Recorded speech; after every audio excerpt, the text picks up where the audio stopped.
Victoire sur la plus petite démarche pour le Real Madrid qui se sauve du piège Retafe grâce à un but de Kylian Mbappé sur une nouvelle passe décisive d'Arda Güler.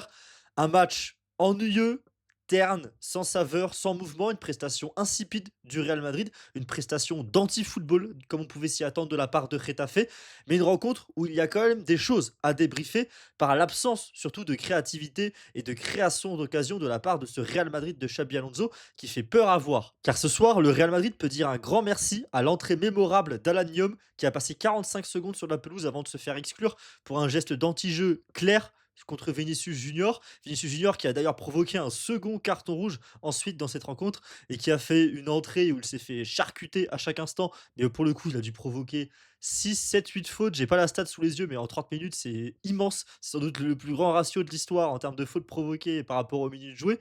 En tout cas, voilà, une rentrée de Vinicius Junior qui aura été utile et un but du Real Madrid qui vient d'une passe intéressante d'Arda Güler et d'une vraie erreur défensive pour le coup de la part de Getafe. La finition d'Mbappé est parfaite, ça fait 1-0, ça a suffi au Real Madrid qui s'est fait très peur en fin de rencontre avec une dernière occasion à 9 contre 11 pour Getafe.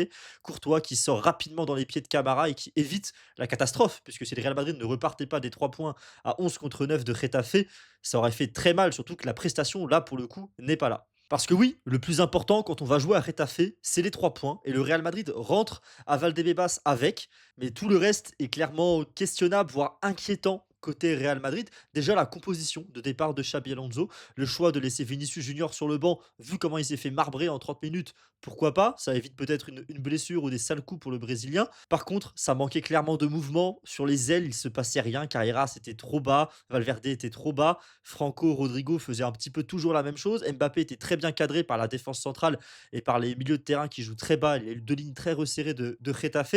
Et les milieux de terrain manquaient grandement de créativité. Kamavinga, pour le coup, avant sa sortie, a tenté des choses, a essayé d'accélérer le jeu du Real Madrid, mais il était bien seul à le faire. Jude Bellingham touchait beaucoup trop le ballon, je trouve. Il y a notamment cette action où Rodrigo a une occasion où Bellingham touche 4, 5 fois la balle avant de décaler Rodrigo. C'est beaucoup trop pour le coup, sachant que c'est surtout aux Brésiliens de créer des choses plutôt qu'à Jude Bellingham dans cette zone-là où il n'a pas ce centre de gravité bas, cette impulsivité, ce sens finalement du but. En tout cas, il l'a plus trop, je trouve, depuis le début de saison et son retour. Ça va sans doute revenir, il faut le rappeler, c'est sa première titularisation avec le Real Madrid.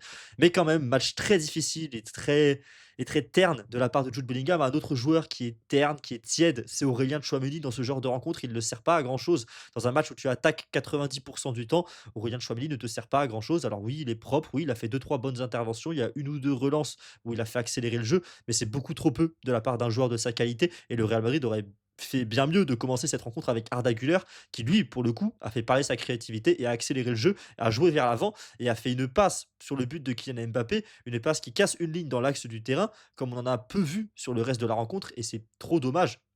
Et c'est clairement à mettre, je trouve, au crédit ou plutôt au discrédit de Xabi Alonso, qui nous a proposé un 11 avec trop peu de créativité et surtout qui a proposé des changements qui pour moi ne fonctionnaient pas. Pour moi, c'était à Jude Bellingham de sortir et non à Kamavinga au moment de l'entrée de Vinicius Junior. Et puis même le trio Vinicius Junior, Mbappé, Rodrigo, ils peuvent vraiment remercier le carton rouge qu'a pris à l'Anium parce que sinon ça n'aurait jamais marché. Les trois étaient dans la même zone. J'avais l'impression de revoir le Real Madrid du début de saison dernière avec les trois qui se marchent dessus, qui se trouvent pas, alors que face à Retafe, le but, c'est d'essayer d'étirer au maximum ces deux lignes de 4 compacts, ces 8 joueurs compacts, de les étirer au maximum pour essayer de trouver des espaces, créer, les fatiguer. Et le Real Madrid n'a pas du tout passé sa rencontre à fatiguer les joueurs de Retafe qui défendaient dans un fauteuil.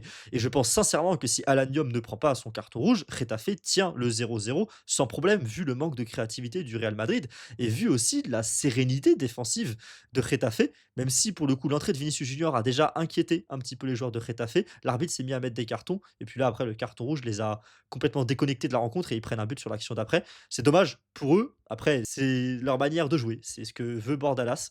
Cet anti-football, cette envie d'avoir le ballon qui n'est pas en jeu, d'avoir le ballon en touche, de gratter du temps dès qu'on peut, gratter des fautes. C'est comme ça. Ça fonctionne. Il maintient son équipe en Liga depuis des années. Il faut le rappeler, Retafe avait même été en Ligue Europa à l'époque avec une double confrontation mémorable contre l'Ajax où le ballon était en jeu seulement 36 minutes de temps de jeu effectif sur les 90 minutes de la rencontre. C'est ça, Bordalas, on connaît Retafe en Liga, on sait, c'est comme ça contre le Barça, c'est comme ça contre l'Atlético, c'est comme ça contre Villarreal, ce sera comme ça le week-end prochain pour Retafe contre l'Athletic Club, c'était comme ça contre le Real, c'est de l'anti-football, c'est quelque chose qui marche et qui a failli marcher ce soir. Heureusement que l'arbitre sanctionne vraiment la faute d'Alanyom, met un carton rouge, puisque ça a permis au Real Madrid de rentrer avec les 3 points et ça a permis à Xabi Alonso de sauver un petit peu ses fesses de discussions, assez difficiles, je pense, en après-match parce que la non-titularisation d'Arda Güler est quand même vraiment particulière. L'autre point sur lequel j'ai du mal avec Xabi Alonso, c'est l'utilisation des ailes, des ailiers, des latéraux. Aujourd'hui, tu peux prendre le risque de faire monter Valverde, de faire monter Carreras sur un match pareil.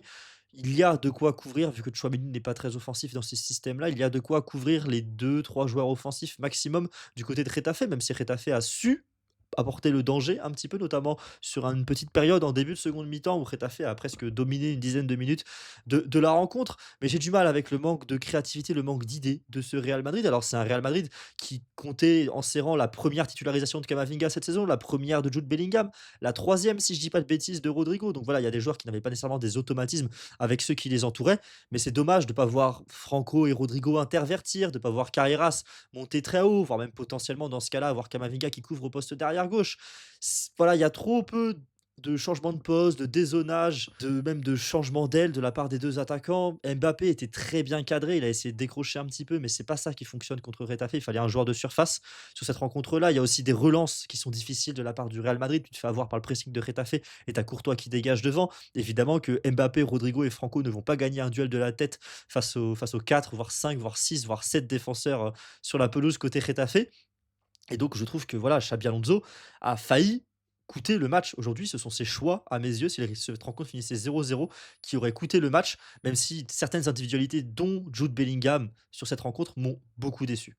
Au classement, le Real Madrid garde ses 2 points d'avance sur le FC Barcelone avant le Classico le week-end prochain, dimanche prochain à 16h15. Il y aura un avant-match et un après-match sur la chaîne YouTube, évidemment, puisque c'est le match du week-end la semaine prochaine. Le Real Madrid devra affronter la Juventus Turin à domicile également. Avant, ce sera mercredi soir à 21h, un match que je vais également débriefer ici. Donc pensez à vous abonner si vous voulez avoir les notifications pour ces 2 matchs-là. Quant à Getafe, je l'ai dit plus tôt, ils vont jouer chez l'Athletic Club pour un nouveau match difficile. Ils sont sur 5 matchs sans victoire en Liga. Ils pointent à la 12e place. Ça devrait se maintenir comme chaque année avec Bordalas, mais en tout cas, voilà, Getafe qui en plus va avoir 2 suspendus pour la prochaine journée. Quant au Real Madrid, il y a une dernière bonne nouvelle que j'aimerais relever, c'est l'absence de blessure ce soir. Alaba sort à la mi-temps, on verra si c'était physique ou s'il avait juste 45 minutes en termes de rythme dans les jambes, mais en tout cas, pas de blessure pour les stars du Real Madrid avant une semaine très importante et un mois d'octobre-novembre qui va être très relevé avec du coup la Juventus qui arrive, le Classico et ensuite des matchs contre Valence, contre le Rayo Vallecano, un match contre Liverpool également, même si Liverpool ne va pas bien en ce moment. Ça promet, côté Real Madrid, des grandes échéances qu'il va falloir réussir et il va falloir que Xabi Alonso se retrousse les manches pour concocter quelque chose de meilleur que ce qu'il a fait ce soir. Sur ce, merci d'avoir regardé ce petit débrief de ce Getafe Real Madrid. Il n'y a pas un milliard de faits de jeu à analyser, il n'y a pas un milliard de choses à dire, puisqu'on a plus vu de l'anti-football que du football sur la pelouse du Coliseum ce soir. En tout cas, si vous avez aimé cette vidéo, pensez à laisser un like, laissez-moi en commentaire votre avis, potentiellement qui est votre homme du match sur cette rencontre. C'est assez difficile, je trouve, d'en décerner un. Mbappé peut-être parce qu'il marque le but de la victoire, Arda Güler parce qu'il débloque la rencontre, Courtois pour sa parade salvatrice en fin de match. Dites-moi en commentaire qui est votre homme du match.